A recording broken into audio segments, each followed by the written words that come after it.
Since we're going to get started at 12:03 now, I just want to introduce myself. Things look a little different if you've attended one of these classes before. I'm usually right there with old Dallas Barber and his awesome mustache. But I am in South Carolina for a work retreat. Our headquarters are here with NWTF. So without further ado, I'm just going to go ahead and introduce myself. I'm going to introduce those two over there, and then the Mr. Game Warden that's going to be attending here today too. So my name is Casey Harriet. I am the R3 coordinator for the Department of Wildlife Conservation and National Wild Turkey Federation. R3 stands for recruitment, retention, and reactivation. So essentially, I help to create programs and initiatives that get people outside and hunting, including educational content like this class you're on right now. So I have in over there, they're also named Casey Harriet because they're on my login, is Dallas Barber. He is the big game biologist. He is going to be our expert today teaching the class and presenting. And then we have Lance Meek, who is a senior specialist for communications education, and he is going to be helping assist in this. And then we have Jacob Harriet here, who is the game warden for Lincoln County, and he's going to be going over the regulation questions. So we will do presentation, we will do regulations, and then we will open it up to a Q&A at the end. If you guys think of any questions as we go along, please type them in the chat box, and I will field them to our experts at the end. Hopefully we'll have plenty of time to discuss and answer all y'all's questions before we get out into the field this weekend. So without further ado, I'm going to hand it to Dallas here, and if you have presentation power, let me know. You should. I Yeah, think I gave it to you. yeah, I can see where I can share my screen. So thanks for the introduction. My name's Dallas Barber. I'm the big game biologist for the Oklahoma Department of Wildlife. So I basically take care of all of our deer, elk, and antelope, kind of that 30,000 foot view as far as the well-being and health of those animals, along with all the, kind of presentable hunting regulations, things like that. So I appreciate you guys coming on today. It's the most wonderful time of the year. Deer rifles right around the corner. So we're here to learn a little bit about that today. I've got a very brief presentation that goes over, kind of the structure of the season, when we hunt, why we're hunting during this time of year. But really, I just want to let everybody that's here know that, this is going to be as involved as you guys want it to be. So Casey had mentioned, asking questions in the chat. There's no such thing as a dumb question. That's why we're here. So please, please, please, if you guys have questions or there's something that you see in this presentation that you have a question about, type it out there in the chat. It doesn't even have to be about specifically deer gun season. It can be about any of our big game species. Between myself, Casey, Jacob, and Lance here, we should be able to field just about any question that you guys have. So I'm going to share my screen. Can everybody see our Yes. screen? Yeah. Okay. I'll just jump in and say this is being recorded. We already have a question in the chat, so Drag that down. Okay. We're going to learn to hunt deer gun today. And now the computer's doing some wonky stuff. Maybe. There we go. Okay, so when we're talking about deer gun season, the purpose of this, obviously, other than just outside of hunting in general, it's a long-standing tradition here in Oklahoma. It is by far the most participated in gun season or deer season, and it results in the highest harvest numbers for deer as well. You know, it's kind of set this way because we're seeing a really big increase in deer movement and activity. So we're kind of at the peak of the rut was, for our state, November 8th through the 14th is what we generally look at as the peak rut time for our state. So with it starting, the fourth Saturday of November, or excuse me, we are starting the Saturday before Thanksgiving. We're still going to be able to see some rut timing movement. So bucks are still kind of going to be chasing some does, but we're definitely on the downhill slide. The peak of the rut's already done. So you're going to see a lot of post-rut behavior. And like I said, it's the most popular season that we have here in Oklahoma. So just some don't forgets, some important things to remember. Be comfortable with your rifle. So, know how to load it, know how to unload it. Make sure that you understand how it works and the safety functions on that rifle. This is not something that you can just pick up off the shelf and go hunt with. Make sure that you practice, practice, practice. And also, make sure that you have a good zero for your rifle. A lot of people, are we not sharing anymore? Hold on, try that again. I'm trying to limit people and I think I switched something. I'm sorry, Dallas. Okay. All right. You're good. We can see it again. Okay. All right, so talking about season dates, this is a question I get pretty often. People are always asking, hey, when is deer gun season going to be for next year? Or, they'll call me in the summer, when's deer gun season? So deer gun season dates are actually set by Title 800, so they never change, although the date might change due to calendar roll. Deer gun is always going to start the Saturday before Thanksgiving and run for 16 days. So, you can look on calendars 10 years down the line and you'll know when deer gun season starts. So with this year, I see a typo in my presentation here. 2024 deer gun season is going to start November 23rd, which will be this Saturday. It'll run for 16 days and close on December 8th at sunset.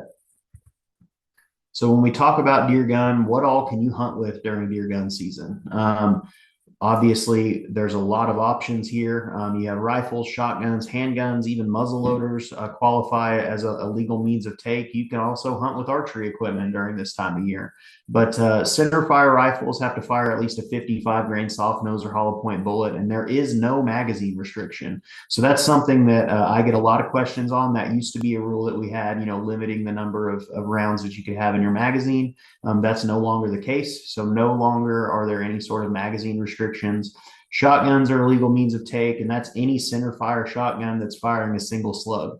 So you can hunt with a 410 all the way up to a 10 gauge as long as you have a single slug projectile. Handguns are going to be any center fire handgun firing a single bullet with at least 55 grain weight. There used to be a barrel length restriction. That has also gone to the wayside. So any handgun firing something that's at least 55 grains, it's a center fire cartridge. And then muzzle loaders, any equipment that's described in the legal means of take for muzzle loader is also going to be legal for this deer gun season. Hunter orange, this is another question I get often. Regardless of if you are hunting on private land, on public land, if you are honestly just outside, not in the city during deer gun season, orange is a requirement for you if you're hunting. So what does that mean? That means that an outer garment above the waistline and a hat. So Jacob will probably talk a little bit more about that here in a minute. It says 400 square inches of hunter orange. I doubt very many of our game wardens are going to be pulling out a ruler and measuring. But as long as you have a covering on your front and back and a hat, you should be good to go. For people that are archery hunting during this time, you just have to have either or. So either a hat or a vest, you're not required both, but with a gun, you are required both. So we'll talk a little bit. I'm going to minimize this. Perfect. Talking a little bit about bag limits. This is something that has been kind of a little confusing, I would say, with some of the new license structure that's going on. Bag limits. So 4 deer for deer gun. No more than 1 may be antlered, and obviously harvest of antlerless mule deer is prohibited. But with that 4 deer limit, there is a little bit of restriction by what zone it is that you're hunting. So that antlerless deer zone you can find on page 37 of our regulations, I believe it is. Just keep in mind what zone you're hunting in. It's all defined by highways. So it's a pretty easy map to understand if you know where you're hunting. Zone 1, you can only harvest 1 antlerless deer. 2, 7, and 8, you can kill all 4 of your deer. Can be antlerless deer in those zones. 3, 4, 5, 6, and 9 has a 2 antlerless deer limit, and zone 10 has a 1 antlerless limit. So if you want to kill 4 deer, but you live in zone 3, 4, 5, 6, or 9, you can kill your 2 there around the house, and then you'd have to go to a different zone to make that full bag limit work. Again, only 1 of your 4 may be antlered. Here's a map of that, kind of breaking down exactly what we're talking about. So zone 1 up there in the Panhandle, that's going to be a 1 antlerless deer limit. Zones 2, 7, and 8 encompass that north central and western edges of the state. That's a 4 deer limit there for antlerless. 3, 4, 5, 6, and 9 are northeast, south central, and then zone 10 all the way down there in southeast Oklahoma. If you want to know more, again, page 37 of the regs will be able to break that down a little bit better for you. Talking a little bit about that licensing requirement, I wanted to kind of go into that a little bit because it's been a hot topic and I've received dozens and dozens of calls on it. So, a new licensing requirement for this year, we are no longer doing individual tags or licenses for deer. So, as a resident, you must purchase a resident hunting license and a resident deer gun license. That one deer license includes your full bag limit for gun season.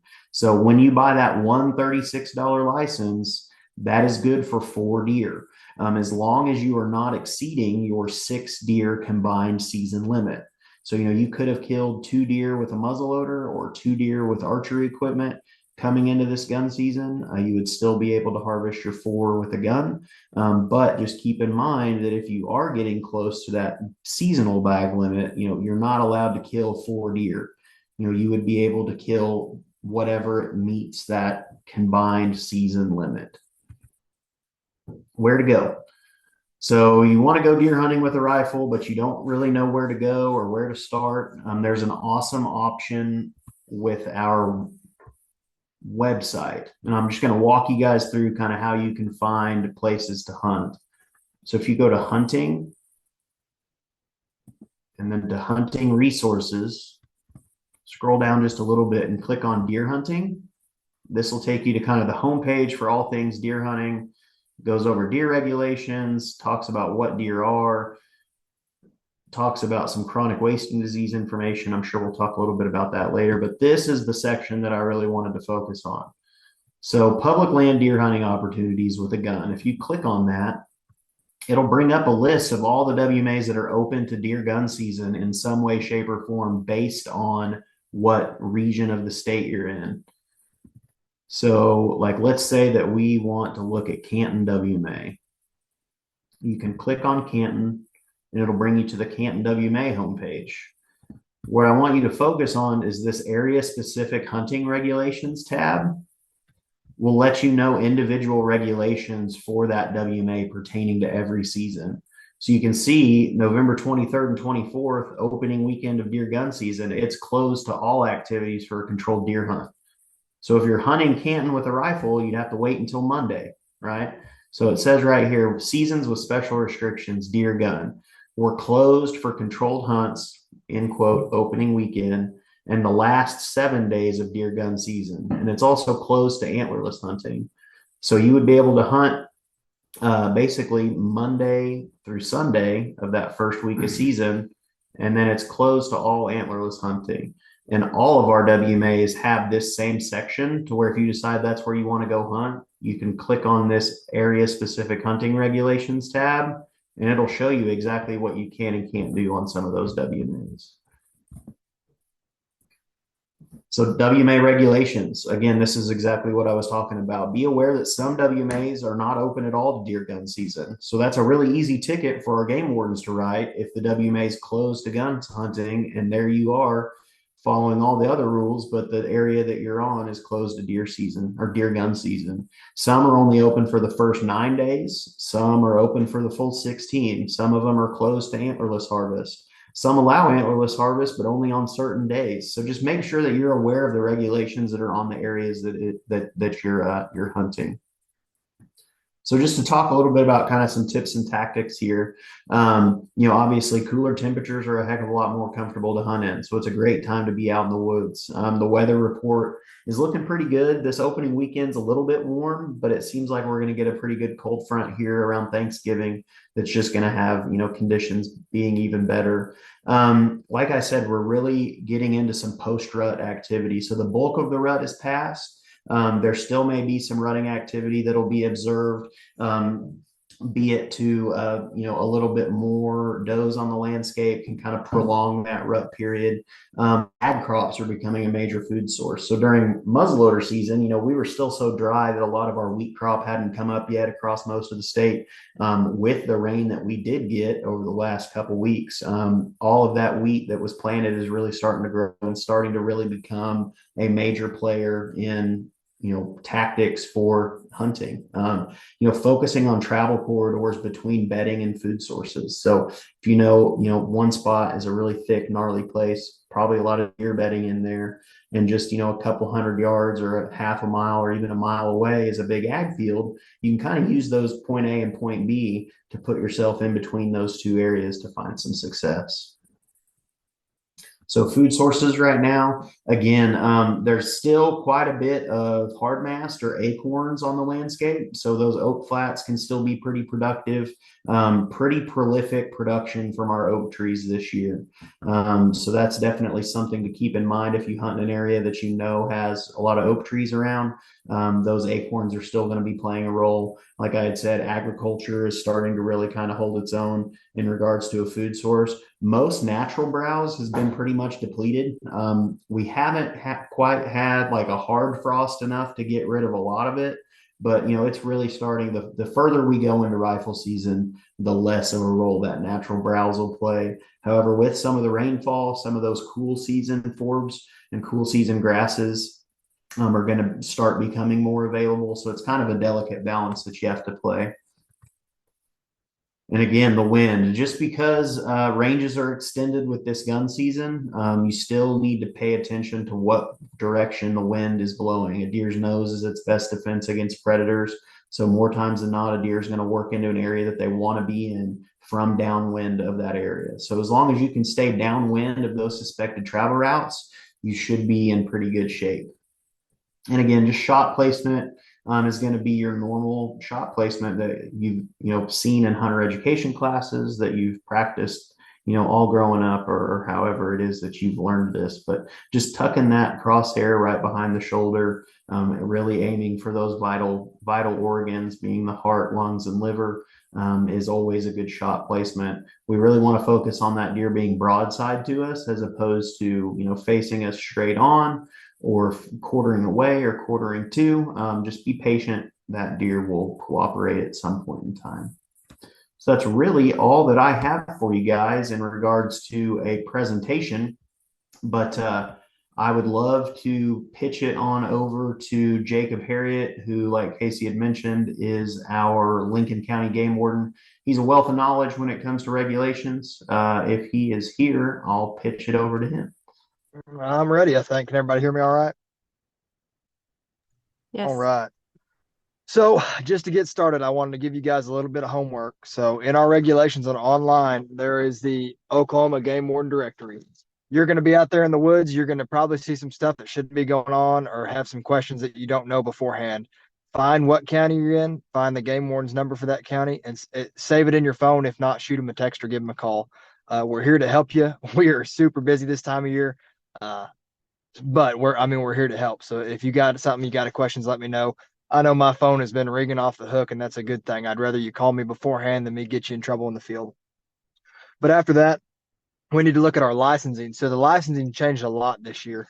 So we'll start with youth first. So if you are a youth hunter, it doesn't matter what age you are. If you're going to be deer hunting, you need the youth super license. It's a resident or a non-resident youth super license.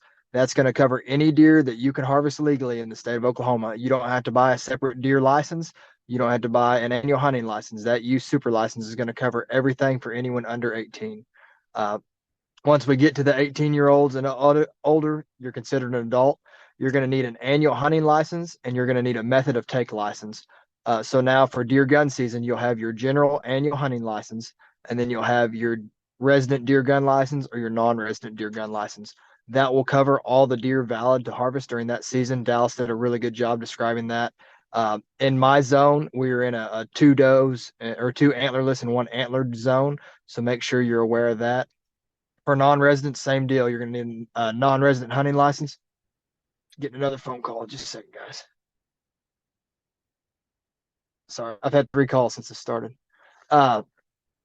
For non-residents, you need to have your non-resident hunting license and your non-resident season-specific license, so non-resident deer gun license. I will tell you, for you non-residents, since the license prices went up this year, we are seeing a lot of license fraud. People are faking their residency to get a cheaper license. That will revoke your license. Any deer that you harvest are an illegal deer, and we have been battling that a lot this year. It's very expensive to get caught with that, so don't do it. Just do it right. If you have questions, ask. But it's really simple. It's a change, so it's a little hard this year, but really the licensing got much more simple this year. Now we're going to go into the big game seasons and just the general kind of regulations on that. These are kind of the same. We cover them every year, but it's good just to go over them. And this is just straight out of the reg book.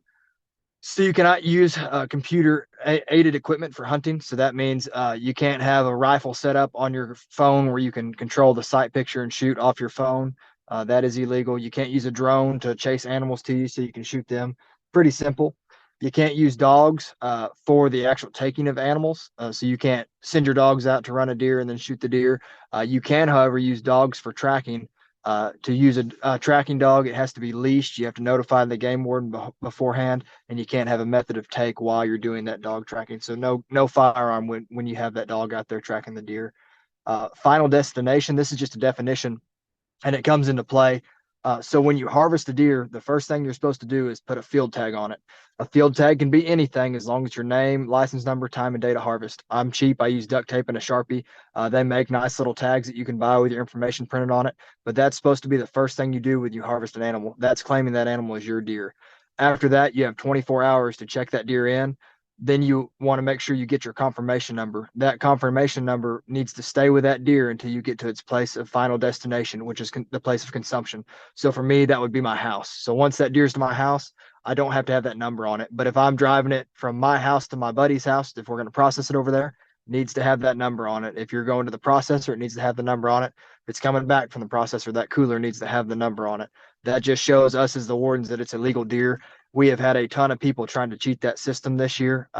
They're just trying to shoot their deer, bring them home, go out and shoot another one and not count it towards their bag limit. So that's very important that we make sure we document those deer and we know that final destination is the place of consumption. We talked about harvest reporting. So 24 hours to check it in.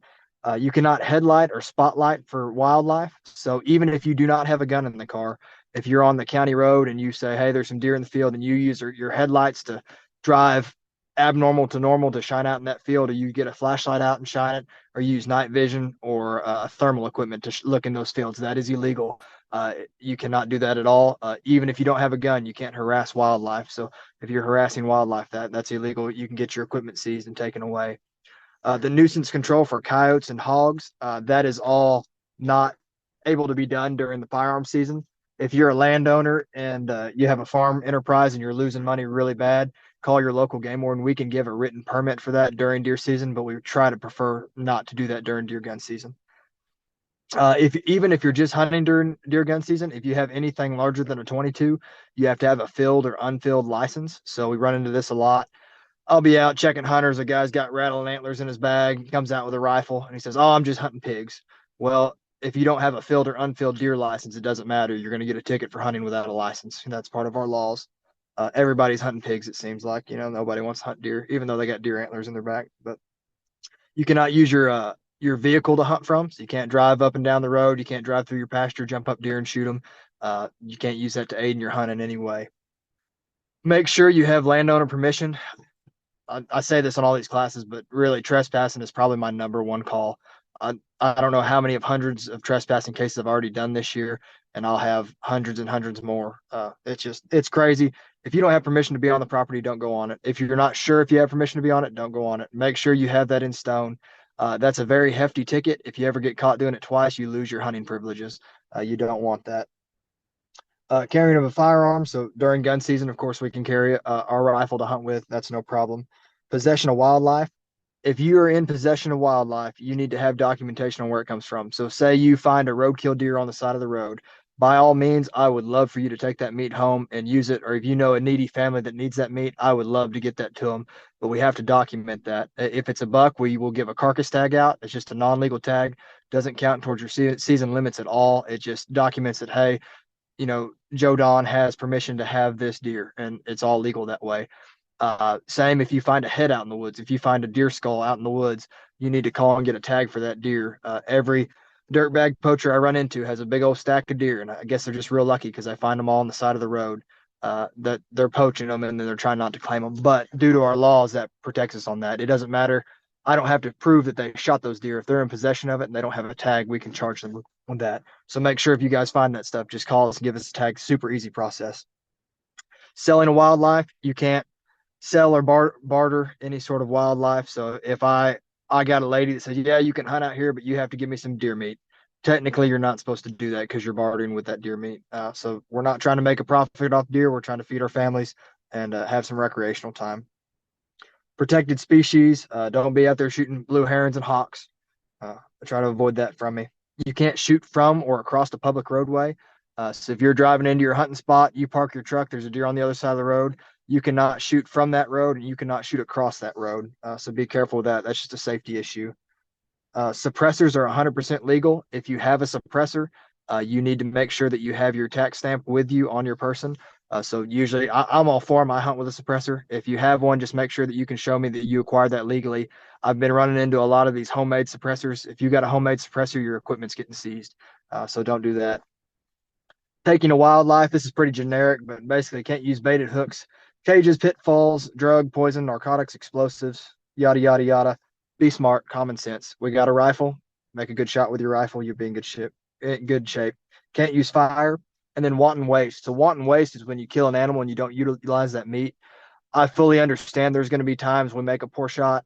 Those animals are not recoverable. By the time you get to them, the meat's just not good. I get that. This is talking about I shoot an animal, I cut the head off, I pull the back straps out, and I leave the rest to rot. If you do that, it's a mandatory license revocation. So you're going to lose your hunting privileges, and it's an expensive ticket. So our job as hunters to make the most out of this and use that natural resource that we have. So don't waste it. Be respectful of it. On that topic, carcass disposal. We get tons of issues with this every year. Do not drive down your county road or the nearest dirt road and dump your carcass out in the bar ditch. For one, it's illegal. For two, it makes hunters look really bad. It is 100% acceptable to take that carcass, put it in a trash bag, and put it in your trash service. No problem. Be smart about it. Don't have, a couple deer legs just poking out of your garbage can when the dumpster guy comes. I get those calls a lot too. But yeah, you can put it in trash service. If you have property, you have a ditch, as long as you're a quarter mile away from any roadway, public dwelling, or water source, you can put that out there. The wildlife are very good at cycling those resources. They go right back into the ground and grow food for deer next year. But just be cautious of that. Dallas did a really good job talking about legal means it takes with rifles. 55 grain soft nose or hollow point bullet is what we most commonly see. No magazine restrictions. He did a good job on all that. Hunter orange. Make sure that you're wearing your hunter orange. If I've learned anything from this job, if you think you're the only one hunting your property, you're wrong. There are trespassers like crazy. There's people that are shooting from the road. It can be very dangerous out there, and that hunter orange is there to protect you. Deer do not see it. It's not going to screw up your hunting. It is there for your safety. I just worked a case 2 days ago. A guy cut a fence, went in and set up a spot to hunt. He was trespassing, not knowing that the guy that was actually hunting there had a spot set up 40 yards away, pointed directly at where he was at. Now he was trespassing. He's already doing it wrong, but he doesn't wear orange either, and he got a pretty good chewing for that. But anyways, that's super dangerous. These bullets go a long ways. When you pull that trigger, you're responsible for it. Make sure you have a good backstop. I can't stress that enough. Every year I have cows, horses, houses, cars shot. Last year we had a guy that had a bullet end up in his headboard while he was sleeping in his house because somebody shot off the road. So be super cautious. These guns are a great tool. They're extremely efficient and good at what they do, but you have to be super careful. And on that topic, we want to treat every gun like it's loaded. We're never going to point that barrel at the gun at anything we're not willing to shoot. So if that gun goes off at any point in time, we want to make sure it is safe. Accidental discharges happen, so make sure that gun's in a safe direction. You'll never have a problem. If it goes off and shoots into a bank, that's the best case scenario. If it goes off and hits somebody or hits a car, hits a dog, that's no bueno. Don't put your finger on the trigger till we're ready to pull the trigger. We've made a conscious decision to shoot. We know our target and what's behind it. You guys are responsible for each of those bullets out there. Shooting hours for deer is 1/2 hour before and to 1/2 hour after sunset. I got this question yesterday. A guy was asking if he could use his thermal to walk in and walk out of the stand. So it is not illegal to have a thermal or night vision device with you. It is, however, illegal to use those before sunset or sunrise and after sunset. So it's legal to hunt deer 30 minutes before and 30 minutes after. It is illegal to use thermal and night vision before or after sunset. So just keep that in mind. It doesn't really do you a whole lot of good out there. More than one method to take in a field. So if you want to go out there and take your bow with you while you're rifle hunting, that's completely legal. Now, archery season, we can't take a rifle with us, but bow season, we can take that bow with us during rifle season. So if you're hunting out of state, be very cautious of our chronic wasting disease requirements now. If you shoot a deer out of state and come into the state of Oklahoma, you cannot have any brain or spinal material with that deer. So if you bring a head back, it needs to be boiled out, and that meat needs to be deboned from the spine. We talked about field tagging. Again, it's super easy. A duct tape and a Sharpie. It's about as easy as it gets. Write your name, license number, time of day to harvest on there, and then check it in within 24 hours. If you're processing it yourself, that's great. If you want to take it to a processor, there are deer processors listed on our website. Just type in deer processors. It'll come up a list by county. It's really easy. We do have a lot of Hunters Against Hunger programs that will show on that list. So if you look under the processors, it'll say whether they're a Hunters Against Hungry participant. That program is where if you have too many does, which most of us do in Oklahoma, you can harvest those does, pay a small tip, and then donate that meat, and that will go to people that needs it to the food bank. It's a great program. I wish more people would use it. I'm assuming it's going to be like last year, though, that our processors are going to fill up very quickly. We need way more processors than we have. It's a good living. If anybody's into it, you can make a lot of money really fast, but we just don't have enough out there right now to handle that demand. So be cautious of that. Dallas did a great job talking about the bag limits on that. I'm not even going to cover it. If anybody has questions, let me know. Hunter safety. So if you do not have hunter safety, you can still buy your license and you can still hunt. Once you turn 31 in Oklahoma, you're exempt from hunter safety. If you're under 31 and you do not have hunter safety, you can still hunt, but you have to have an apprentice designated license, which that basically means that you're going to be with somebody 18 or older who has a hunter safety or is an exempt from that, and they have to be able to take immediate control of that firearm at any point in time. Other than that, that's about all I got. Make sure you know your deer zone and you're abiding by that antlerless limit. But other than that, that's all I got. And I'm happy to answer questions. Sweet. So we've got quite a few questions rolling in on the chat here, and we'll just run through some of these. I'm going to have to hop off of here in about probably 10 or 15 minutes. I've got an appointment to get a vaccine for rabies. So that's that, not that I have rabies, but they're trying to do some preventative measures for us that handle a lot of sick critters, which I am one of those. Anyways, Melissa asked, she says, okay, we're super new to this. What does the term zeroed mean? So I was talking about that when we were talking about practicing with our rifle. When you purchase a rifle, if it has a scope mounted on it already or it doesn't, and you have had one mounted on it, that does not mean that it is ready to go out into the field. You need to practice with that rifle and figure out where that bullet is hitting in comparison to where your crosshairs are pointed. So you do that by adjusting those knobs. There will be instructions in the scope that, with the scope that you purchased. So make sure that you have gone and zeroed that rifle, meaning that we have practiced and we're lining up our crosshairs with where that bullet is impacting. That way, whenever you do put your crosshairs on something and pull that trigger, it's hitting right where those crosshairs are aiming. Michaela asked about being emailed the presentation. I'm pretty sure Casey does that to begin with, so we will be good there. David says we cover lifetime hunting and fishing licenses. He's confused with the regulations on what he needs to get. If you have your lifetime hunting license, you do not have to have anything in addition to that to hunt deer in our state. You did mention HIP. I'm guessing you're talking about the HIP permit. If you are hunting waterfowl in the state of Oklahoma or any migratory bird, you do have to get that free HIP permit in addition to your lifetime license. That's a really easy thing to hop onto our app and grab. It's completely free. Just make sure you have one of those, along with a federal duck stamp. So there's a state duck stamp and there's a federal duck stamp. Your state duck stamp is covered under your lifetime license, but the federal duck stamp is not. You can get one of those on our app, or usually you can go to your local post office and they have them as well. That answered the same thing for Braden. Michaela also says, I know if I hunt on specified Muskogee Creek hunting land that I can hunt for free, but other land that I have to get regular licenses, is there a Native American discount? No, there is not a discount. Michael, can you hunt farmland within OKC limits with a rifle or a bow? So the answer to that is both yes and no. If you are hunting with a bow in Oklahoma City limits, it is legal as long as you have permission to be on that piece of property. Jacob covered what can happen if you're trespassing. I wouldn't wish that upon my worst enemy. But as far as hunting it with a gun, that's really going to be based on the city ordinances that that property falls in. So Oklahoma City, they do not let you fire high powered rifles in city limits. So the answer to that would be no.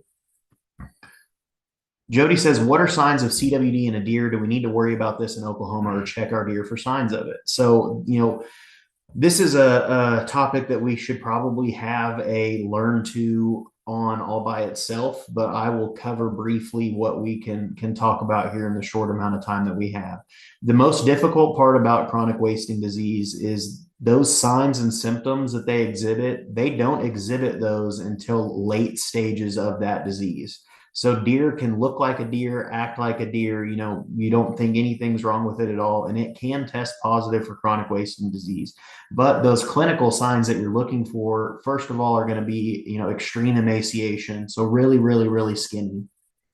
Walking around in circles, losing fear of humans, excessive drooling, excessive urinating, things like that. Another problem, though, is that all of those things I just mentioned are also symptoms of stuff that is very common. Jacob could probably tell you 1,000 stories about brain abscesses in bucks. When they are fighting, they can crack their skull, and they exhibit almost the exact same symptoms that I just talked about. So just because you see those symptoms does not mean that that deer has chronic wasting disease. You also asked if it's something we need to worry about in Oklahoma. We have chronic wasting disease in our state. Primarily, it's all been located in Northwest Oklahoma. You can go onto the website and just search CWD, and it'll bring up all the information about where those have been found. So the long story short is yes. However, if you are, a long ways away from those areas, it's not something that I would be overly concerned with. However, if you're interested in having your deer tested for chronic wasting disease out of caution, we've got locations to do that in Northwest Oklahoma if you are interested in that. David, I have a disabled veteran lifetime hunting fishing card. I can't get it added to my app on the phone. Who should I contact to get help in getting it added? If you'll call our headquarters and talk with the folks in licensing, they will have that sucker put on there by the time you hang up the phone. They're really, really good at what they do and can answer any questions with that. 405-521-3852 is the phone number. There you go. There you go. Hope you had a pen and paper. Yeah. If not, just Google Wildlife Department and you can find our contact information there. Jay says holiday antlerless deer gun bag limit, specifically zone 10. Holiday antlerless statewide limit is 2. I believe that also applies for zone 10. Jacob's got his fancy book right there. I bet he can whip it out here in just a second. So it should be 2 statewide, and I don't know if it's 1 or 2 for zone 10, just right off the top of my head.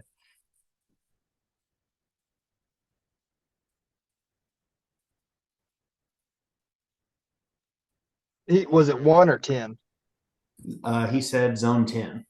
Okay, it's the same as statewide. Okay, yep. So two does during holiday antlerless in zone 10. Michaela's saying that she's going to go with her boyfriend because she hadn't been in a while. That's another thing that I think is awesome. If you are new, find someone that has gone before and ask to tag along. There's nothing more rewarding as a hunter than to introduce somebody new to hunting and taking them along to kind of show them the ropes. I think that is Casey's entire job is focused around that idea right there. So we're glad that you have somebody to take you. There's tons of groups that can help you with that. NWTF being one of them. They have some mentorship programs that they go through that can definitely help you with that. Dave says, if we see a dying deer with these symptoms, should we shoot it for humane reasons or how should we handle it? Step 1 would be calling your local game warden. You can't just shoot a deer just because it's sick. or just because it's hurt, they're going to want some background information on that. They can either come out and see what we got going on, or some of them will authorize you to do it as long as you bring them that deer to make sure. Again, he had talked a lot about having documentation for that. So first step, get in touch with your local game warden and they can direct you from there. Can I get this youth super license on the website? Yes. So that Go Outdoors OK app is kind of home base for everything licensing. That way, make sure that you get an account set up for whoever it is that you're purchasing for. You can get that license there. Yeah. And on that, you can only buy those licenses through an account that can do it. So if you have a kid, you have to log into the kid's account to buy that license. Yep. Me as the parent, I can't buy a super license through my account because I'm too old. So you have to make your kid, it's in his individual or her. Yep. Let's see. It says, are ticks a huge problem? They can be, but I think it's more of an issue for us than it is for the deer. Deer live outside year round. They deal with ticks year round. It's not something that can really impact them too terribly much. There are some cases where a fawn, like a newborn fawn, can become overwhelmed by ticks, and it can cause some problems there from them becoming anemic. But other than that, it's just something that they live with. How do we utilize Corps of Engineer land? So that was a good question. And it's actually one of the clickable pieces there where I showed you where to hunt. You can click on that part that says Corps of Engineers land, and it'll bring up their page that tells you all of their rules and regulations pertaining to what areas are open, what areas are closed, methods that are legal in those areas. So that's something to consider there. If you live in an area where there's a lot of Corps of Engineers land, that's a great option as far as hunting. Most of it's public, but again, very, very, very careful about knowing exactly where you're hunting and what those regulations are in those areas. Rachel says, is it illegal to feed deer on Corps land or set up feeders? That's another thing that you need to look up with the Corps of Engineers. They'll have all of those regulations set right there. Dave asks, is there a way to tell if deer meat is bad due to ticks or something else? Ticks are not going to have any sort of impact on the meat quality of your deer. The biggest thing impacting meat quality is going to be how you care for it. So, the goal is to salvage as much meat as we can. And the best way to do that is going to be by quick processing and getting that deer cooled down as quick as possible. So, the days of gutting your deer and hanging it on a pole, for the most part, are gone with the way that temperatures are these days. If it's a good cold spell, you can definitely do that. But just gutting the deer and stuffing a bag of ice in it and driving it back home, 3 or 4 hours, I wouldn't do it. I would go ahead and break that deer down completely and get it on ice as quick as possible. Casey had a great video on how to do all of that. And I'm sure that is going to be on our YouTube page. Casey, I see you nodding your head. Yeah. So that's a great example there. Tyler says, does it remain illegal to harvest deer through the use of feeders? No, feeders are legal here in Oklahoma. On private land. Yeah, on private land. That's a good Private thing land. to point out. Private land, you can use feeders. Will says he's given us a scenario. You shoot a deer, say this weekend when it's going to be in the 60s. How long do I have to get that deer to the processor before spoiling?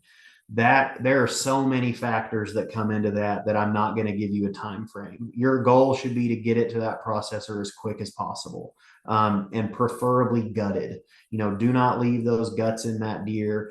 Go ahead and get the deer gutted and get it to the processor as soon as you can. A lot of these processors have got an after hours drop off, where it doesn't matter what time it is, you can go. They'll have a reefer trailer of some sort set up there where you can roll that door up, fill out the information that they require, get it in there to where it's keeping it cool overnight, and they'll handle it in the morning. I know that doesn't exactly answer your question, but I would try, if let's say that, you say you're hunting this weekend, let's say that you're camping and hunting.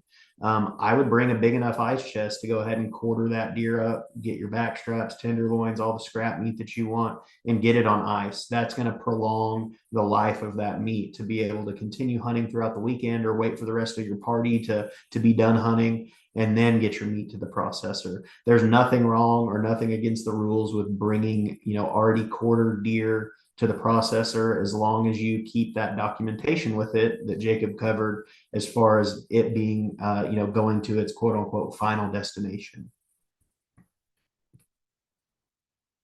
So if you guys have any more questions, get them into that chat. I'm fixing to head out of here. I appreciate you guys sticking around with me. It's a pleasure to serve you as our hunting public here. So if you guys need anything, feel free to look up my information on the website. Ooh, there's one more. I can't stop myself from answering.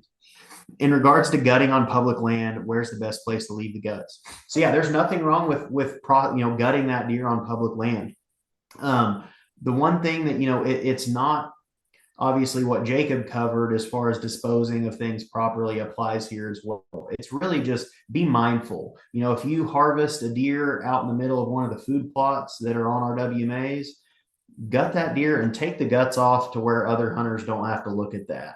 Don't gut your deer in the middle of the road and leave your gut pile sitting right in the middle of an interior road.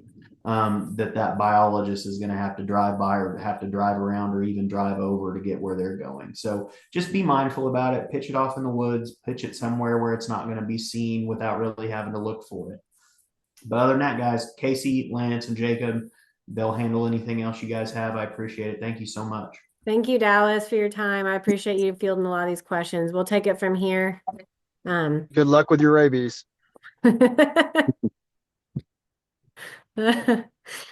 Okay, we do have another question. What do I need to be aware of while squirrel hunting with a 22 rifle during deer gun season, Jacob? I would definitely wear your orange hat and vest. Wear them both. Technically, you only have to wear one or the other. If I'm walking around the woods squirrel hunting, I want to have as much orange on as possible. So if you only have a 22, you do not have to have a valid hunting license for deer of that season. As long as it's 22 caliber or smaller, you're good to go on that. But just be cautious and be respectful. If there's a bunch of deer hunters out there, don't go tromping through their setup because there's some squirrels over there. There's a lot of squirrels around. So, and just be careful out there. Do we have any firearm specific questions, related to rifle? Sometimes we break down, like we broke down the muzzleloader differences between that and a rifle, a centerfire rifle. So, if we have any questions regarding those specific topics, we can talk about those too if you have any. Or Jacob, if you want to add anything to I that. think I saw a question. I can't see the chat. They Oh, I'm just kind sorry. of pop up, and it almost looked like I had one that was about best way to practice. I would say once you guys get those guns sighted in, we have hunting or shooting ranges scattered across the state. The closest one to me is at Lexington WMA. As long as you have a hunting license, that's a free range to go to. But get those things sighted in, and if you're in an area that you don't have an option to shoot, especially in law enforcement, we utilize dry firing a lot, which is basically just making sure that gun is unloaded. Picking something out on the wall, safe direction, of course. Pick something out on the wall or in your field or something, and you can actually go through the motions of loading, unloading, and firing that without any ammunition. Make sure that ammunition is nowhere close to you. But that is a really good way to practice and control your trigger finger and control your breathing, control your sight picture. It's a good way to practice without spending a lot of money on ammunition. We had a question about gutting on public land. Where is the best place to leave the guts? Yeah, like Dallas said, as long as you're not causing a disturbance for somebody else, every year we have people do it on the county road or in the parking lot, and that just makes everybody look bad, and it's just kind of a nuisance. If you're out in the middle of nowhere, gut those things out, pitch them in the woods, and those critters will have them cleaned up probably that night. The coyotes and the worms and the bugs. But just be smart and respectful about it.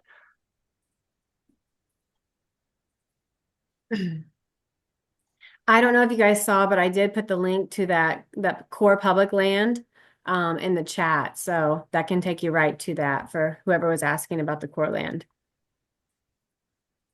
It's not as easy to find anymore. They moved it over to lands and minerals page. So I wanted to provide that link.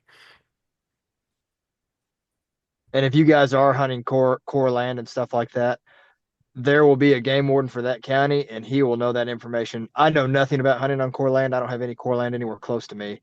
But those guys that work with it and deal with it a lot, they can probably answer your questions or point you in the right direction if you're having trouble. Okay, another question. Does an active out-of-state military have to purchase a non-resident license to hunt deer on private property? If you're active duty, you can buy the resident license as long as you're active duty. Let me verify that that's stationed in Oklahoma. I think it's just active duty, but let me verify that for you. Okay. I'll address Michaela's question here. Any tips on using the 308 Browning rifle? That's the one you'll be using. Awesome. Glad you're getting out. Just like Dallas was saying, the best thing you can do is practice, practice, practice. That's the tip. Yeah. And also when you're going to squeeze, when Jacob was mentioning breathing and stuff, and what you can do when you practice dry firing is when you exhale, that's when you pull that trigger. And so because breathing in general can throw you off on a shot. So you want to make sure you exhale, hold it for a second, and then gently squeeze that trigger down. Okay, what's the legal So minimum caliber for deer? there's no minimum caliber. It just has to be at least a center fire rifle shooting a 55 grain soft nose or hollow point bullet. It can be any caliber. It has to be center fire though. So like guns like a 22 or a 17 HMR that are rim fire do not count. And basically you can tell that on the back of the cartridge. It'll say on the box, but on the back of the cartridge, there'll be a circle where the primer is. On a rim fire, it's just the whole thing is the primer. On that military personnel, if you're active duty and stationed in Oklahoma, you can buy a resident license. And also, if you have a spouse in the same household, she can purchase or he can purchase a resident license as well. You just have to have documentation proving that. Right. Do I need scent killer? And if so, what works? That's your personal preference. I do not use it, and I shoot lots of deer. So I don't use it, just and I shoot lots play of the deer. wind. Play the wind. It's cheaper. Yeah, I'm also really cheap, so that's another reason. And he's also my husband, so I'm really cheap as well. So play even like when it comes to women, we have lots of smells in our hair and everything. I've been down, I can as long as I play the wind and I'm downwind or upwind. I'm getting him confused for a second. Jacob, help me out. My brain is dyslexic. She stinks, and as long as the wind's not blowing to the deer, then you're There in you good go. shape. Yeah, then And you're by good to stink, I go. mean she smells pretty. Yes. Okay. Yeah, good to know about the breathing. Good. I'm glad that was helpful. Besides the confirmation number, are there any other rules when taking a quartered deer to a processor? No, make sure you got that confirmation number on there. Now you are supposed to have proof of sex. Now with deer, we don't do it by male and female. We do it by antlered or antlerless. So every game warden's a little bit different. In my county, if you have the head there and it looks like a male deer, then it's a male.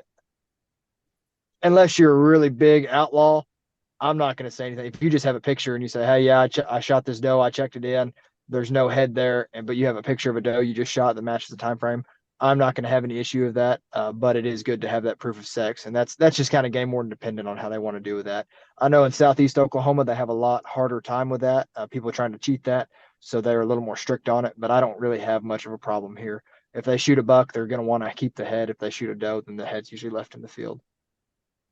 Oh, that was a good question I just saw pop up. So an antler deer, it has to have 3 inches of antler above the natural hairline. So a button buck is considered an antlerless deer, a very small spike. As long as those antlers aren't above 3 inches, then it is considered an antlerless deer.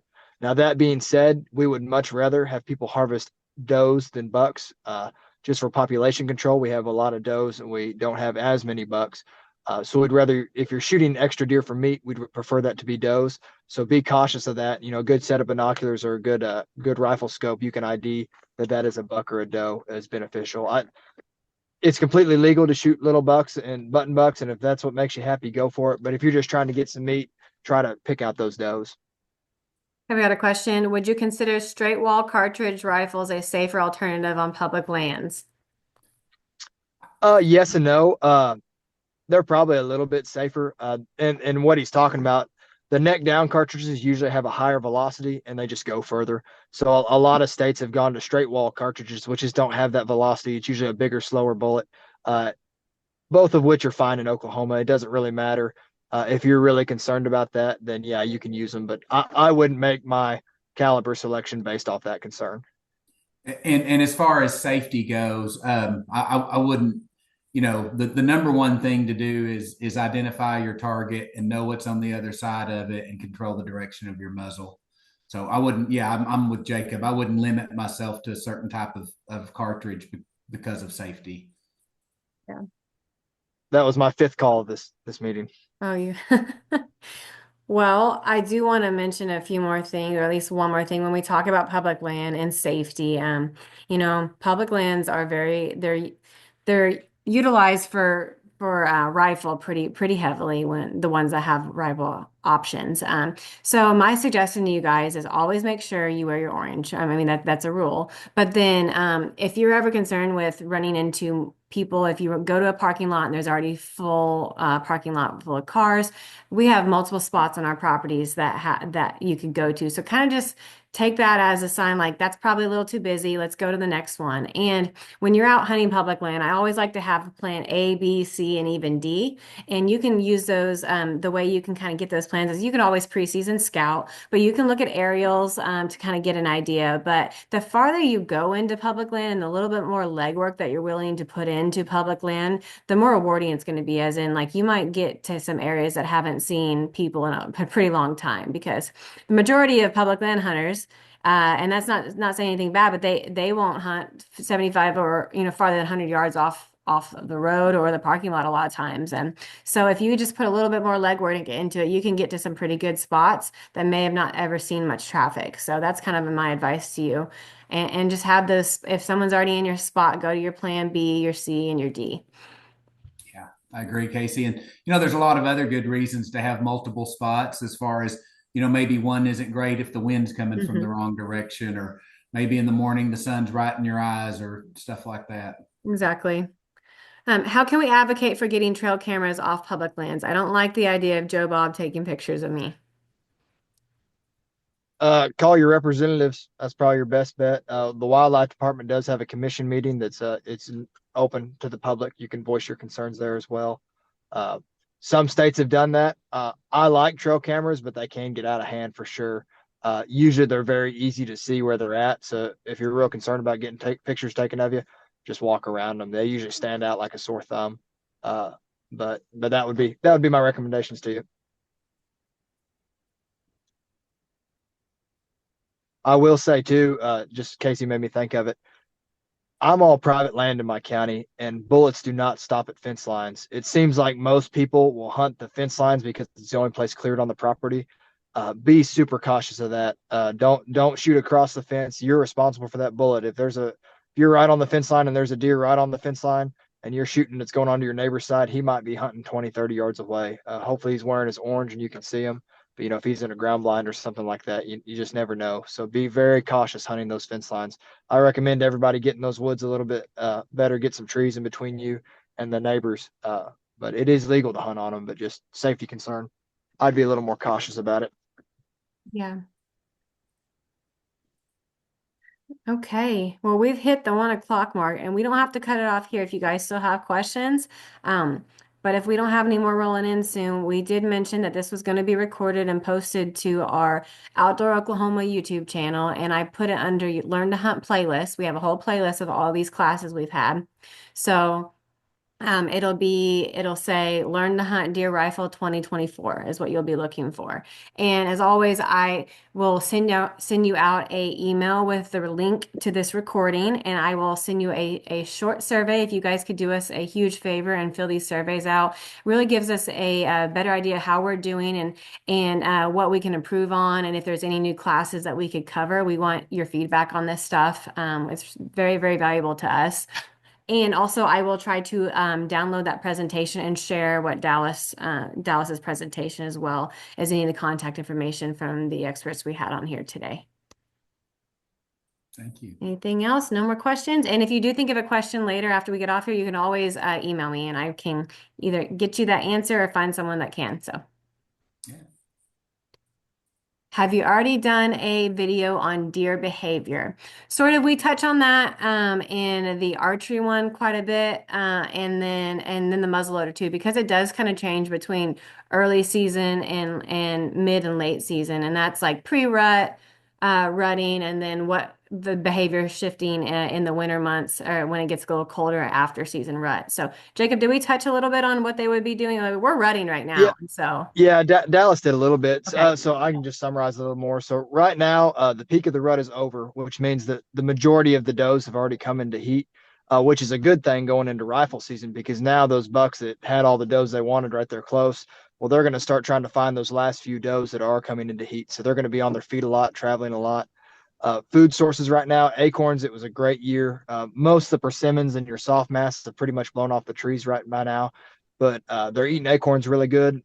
My green fields, they're just starting to hit just a little bit. Those deer that have already bred, trying to get some green food in them, but we haven't had a freeze. So the native browse has been incredible. They're still eating greenbrier and all sorts of just green leafy material in the woods like crazy right now. If I was going out to hunt, I would just try to be in some sort of travel corridor, some sort of terrain that makes those deer funnel through it, like a place that me and Casey hunt quite a bit. It's a ditch crossing. It's the only spot you can cross the ditch for several hundred yards. Those bucks, as they're cruising looking for does, they're going to take that path of least resistance trying to find does. But acorns are key. As we get further into deer season, we get a little bit colder, they'll start hitting green fields. And I mean, it's a great time to be out there. Awesome. Someone asked, are we going to get a hunter education number? This is not a hunter education class. That is a whole different class in general. Lance, you can talk about that if you want. Yeah, if you'll, all of our live classes have already taken place because our warden stacked them before the season. So we've already passed all of those, but there is a online course you can take at any time of the year, any time of day, at our website, wildlifedepartment.com, and then look under hunting and then hunter education, and you'll see the schedule on there. Someone asked, is muzzleloader season now finished? Can you not use a flintlock the rest of the year? You can use a muzzleloader during rifle season.